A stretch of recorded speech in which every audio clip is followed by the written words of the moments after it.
नमस्कार दोस्तों, मैं SP Shrimali, x chairman Rajasthan Marudhara ग्रामीण बैंक, एक बार फिर अपने अनुभव के साथ आपके साथ। कोरोना महामारी कम हो रही है, बहुत अच्छा लग रहा है धीरे धीरे, लेकिन अनुपालना तो निश्चित रूप से निर्देशों की करनी ही होगी ताकि तीसरी लहर का मुंह नहीं देखना पड़े। बहुत नुकसान भुगत चुके हैं। आज मन में एक शब्द आया, और मन शब्द जो भी आते हैं वो अपने अनुभव के आधार पर आते हैं। तो आज जो शब्द अनुभव के आधार पर आया वो आया यस बॉस और वाह वाह। मैं 40 साल से अपने बैंकर और एक एग्जीक्यूटिव और एक प्रशासनिक अधिकारी के रूप में काम करता आ रहा हूँ। बहुत लंबा तजुर्बा हुआ इन दो तीन शब्दों को लेकर के। लगभग 8 से 10 हज़ार लोगों के साथ में काम करने का मौका मिला, लेकिन हर बार यही पाया कि यस बॉस और वाह वाह करने वाले लोगों को यदि कोई प्रशासनिक अधिकारी अपने से थोड़ा सा दूरी बना के रखता है या सोच समझ करके बात करता है उसके साथ में, तो वो अपने निर्णयों में भी सफल रहता है और अपने निर्णयों के प्रति न्याय भी कर पाता है। एक बहुत सुंदर दोहा कबीरदास जी ने कहा है, निंदक नियरे राखिए आंगन कुटी छवाए, बिन साबुन पानी बिना निर्मल करे स्वभाव। तो जब उतने पहले से ये मान्यता रही है कि निंदक को अपने पास में रखें, वाहवाह करने वाले को नहीं। ये वाहवाह करने वाले अक्सर अपनी सीआर सुधारने के मामले में सुधारने के चक्कर में अपने बॉस की जो कार्यशैली है उसको परिवर्तित कर देते हैं।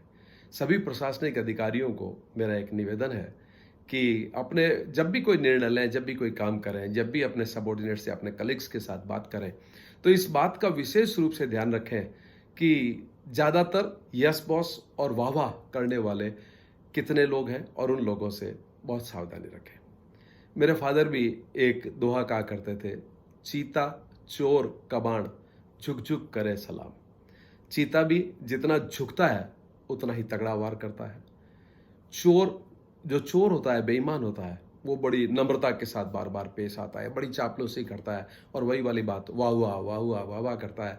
वो निश्चित रूप से चोर होता है। वो अपने कर्म के प्रति, अपने काम के प्रति न तो स्वाभिमानी होता है, न उसमें गैरत होती है। और कबान का मतलब तीर को जितना कस करके खींच करके नीचे से लिया जाता है उतना ही दूर तक जाकर के वो वार करता है। तो ये पुरानी लोकोक्तियाँ, पुराने दोहे, ये बहुत ही फायदेमंद और बहुत मायने रखते हैं। अच्छे अच्छे प्रशासनिक अधिकारियों को, अच्छे अच्छे मंत्रियों को, अच्छे अच्छे प्रधानमंत्रियों को लोगों ने वाह वाह वाह वाह वाह वाह करके उनका सत्यानाश कर दिया और उनको वो डिसीजन वही अच्छे लगने लगे जिस पे ज़्यादा वाह वाह आती थी। दोस्तों, इस वाह वाह के चक्कर में हमें अपने विवेक को नहीं खोना है। हमें अपने विवेक के अनुसार ही काम करना है। वाह वाह आती रहेगी, अपने आप आती रहेगी। वाह वाह को तो जितना कम सुनेंगे उतना हम अपने आप को सुधार करके और सब समाज के बीच में, सोसाइटी के बीच में पेश कर पाएंगे। और ये मान के चलना चाहिए कि जब भी कभी किसी भी चीज़ की निंदा की जाती है या शिकायत की जाती है या उसकी समीक्षा की जाती है, तो मान के चलें कि आप निश्चित रूप से कोई न कोई अच्छा काम करने जा रहे हैं, जिसको लेकर के कुछ लोग जेलस रखते हैं या कुछ लोग पीड़ित रहते हैं। आज के माहौल में भी ये देखने को मिलता है कि एक व्यक्ति बहुत अच्छे से पूरे हिंदुस्तान का काम करने जा रहा है। हम अपने परिवार के 5 सदस्यों को भी पूरी तरह से संतुष्ट नहीं रख सकते हैं। ये कैसे अपेक्षा की जा सकती है कि एक प्रधानमंत्री 135 करोड़ लोगों से केवल वाह वाह वाह वाह वाह वाह ही सुनेगा? इतना लंबा चौड़ा काम है। और ये जो जो उसकी भर्त्सना करते हैं या जो उनको ये चिट्ठियां लिखते हैं या जो उनको ये बार बार दोषारोपित करते हैं, उनको ये सोचना चाहिए कि क्या जहाँ के वो प्रशासनिक अधिकारी हैं वहाँ सब कुछ मंगल है? दोस्तों, इस चीज़ को ध्यान रखना चाहिए। जब विपत्ति आती है तो सब एक होते हैं। ये तो केकड़े होते हैं जो एक दूसरे की पैर खींचते हैं और किसी भी केकड़े को डब्बे से बाहर नहीं आने देते हैं।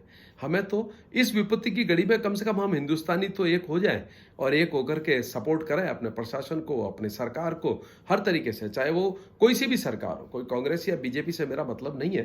कांग्रेस सरकार है तो सब तमाम लोगों को उनके साथ मिलकर के चलना चाहिए। और अगर बीजेपी सरकार है, हमारे प्रधानमंत्री अगर बीजेपी से हैं, तो उन सबको मिलकर के हमारे प्रधानमंत्री को सहयोग करना चाहिए ताकि वो कर सके। कोई चीज़ है तो उसको सभ्यता से, मर्यादित तरीके से बता देना चाहिए। चिट्ठी लिख दे, उनको साइलेंस बता दे। उस चिट्ठी को मीडिया के ऊपर चर्चा करने से या हो शोर करने से ये तो कोई मतलब वाली बात नहीं है। इसीलिए मेरा यही है कि प्रत्येक व्यक्ति को वाह वाह से बचना चाहिए और ये बहुत सारे यस बॉस कहने वाले लोगों से बचना चाहिए, तभी वो सही तरीके से काम कर पाएगा। धन्यवाद। Thank you very much.